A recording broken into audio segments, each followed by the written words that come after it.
Hey everyone, we are here at the first Stu's Interviews episode. Joining us is Jeff Heath.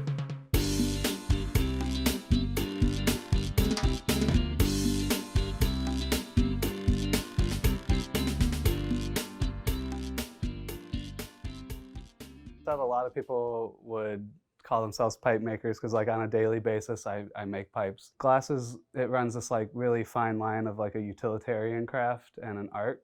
And some people in the pipe world argue that, you know, whether pipes are art or whether they're just a functional piece. So that's why I like to call myself a glass artist and not necessarily a pipe maker, because I also make sculpture work, and the pipes that I do make are more of a high-end artwork than just a utilitarian craft piece. walk us through your journey of where you got to the point that you are now. And you can be as specific, as detailed as you want. Don't let me do that.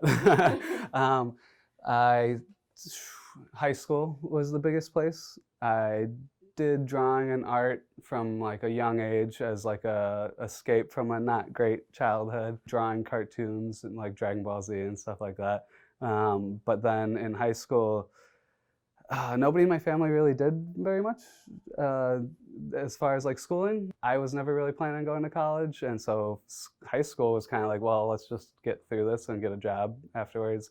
And so at the school that I went to, it was both like a good thing and a bad thing. Like they had a really bad reputation, but they had like a really good art program for some reason. But then one day in this independent study, the teacher was sick, and I'm independent study, but it's during a regular class, so they're playing a movie for the regular class, and I'm just doing my own thing in the back, and it starts playing, and it just happens to be this Dale Chihuly glass blowing video. What I picture is a TV on those wheel cards. That's exactly what it was. And the lights are turned off. VHS, yep, that's exactly what it was. And you're just sitting in the back, and you're probably drawing or something, and you look up, and there's this video playing.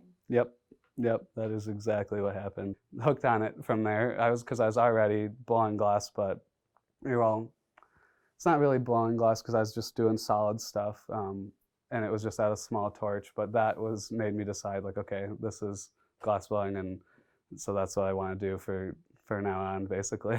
Yeah, so let's talk a little bit about your collaborations. Who have you collabed with? I don't quite fit in the art world because I make pipes. I don't quite fit in the pipe world because I make art.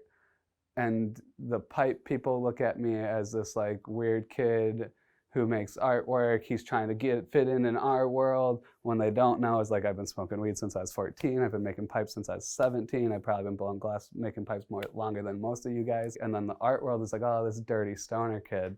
And so when that comes to collaborating, both because of that coming from an art world, and I'm like a very finicky, like want things to be a certain way.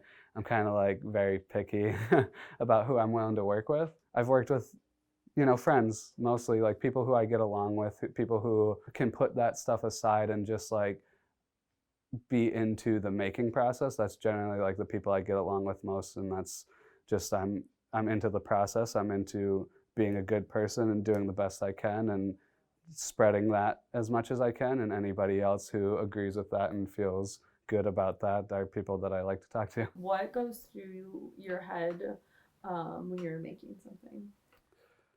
Oh, so that is a lot of what got me into it. I used to skateboard a lot before blowing glass, and that was like just a lot of drama, and not like wasn't the worst upbringing. Like I say it a lot and like, oh, it's just a bad upbringing, and it's like it really wasn't that bad. Like comparatively to a lot of people, it wasn't bad. Just like so much like drama and nonsense to where like I needed to get away, and that was skateboarding. Skateboarding turned into glass blowing because it's very much just like something difficult, and it's like if you just keep going at it and keep getting better at it, it can be something that pulls you up. You just built your home workplace, and you know, we want to know a little bit more about that. I'm still trying to figure that out. I just built my first home studio. In the past, I've worked in rental studios. I guess the goal is to just keep selling artwork and making enough money to pay off this house and this studio, and get back to making more sculpture work and hopefully be selling more of that sculpture work. That's the goal, is to just continue refining and refining until, I don't know.